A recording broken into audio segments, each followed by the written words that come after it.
नमस्ते देवी और भाइयों। और बहुत लोग मुझसे पूछते हैं कि रजनीश ओशो को पढ़ना जब शुरू करें तो कौन सी किताबों से करें। तो देखिए, शुरू नॉर्मली जो रजनीश को पहला इनकाउंटर बहुत सारे लोगों का होता है वो मैं मृत्यु सिखाता हूँ या फिर संभोग से समाधि तक से होता है। और वो किताबें हैं, उसके बाद एक के बाद अपने आप आपको लिस्ट मिलती जाती है, आप ढूंढते जाते हैं और बहुत सारी किताबें डिस्कवर करते हैं। और मेरे ख्याल में पूरा 60 70 80 जो भी, मेरे को तो अब नंबर याद नहीं है कितनी किताबें पढ़ी होंगी, लेकिन जो दो किताबें मुझे लगता है कि जो बहुत ही सही हैं वो है पीबत रामरस लगी कुमारी और तमसो माँ ज्योतिर्गमय। ये दो किताबें अपने आप में कंप्लीट कर देती हैं उनकी बहुत सारी बातों को।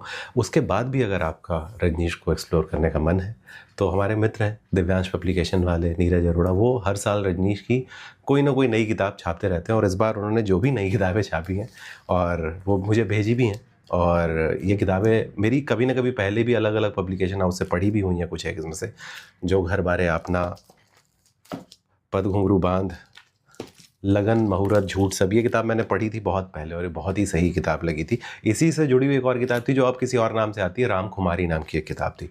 उसमें एक कविता इतनी सुंदर थी, वो जब समझाते हुए कविता के बारे में बताते हैं, सत्य का अन्वेषण, धर्म साधना के सूत्र, और भी कई सारी हैं। और अदर देन जो गीता का एक अलग ये छापते हैं दिव्यांश पब्लिकेशन वाले, ये किताबों में से कोई भी किताब से आप शुरू कर सकते हैं।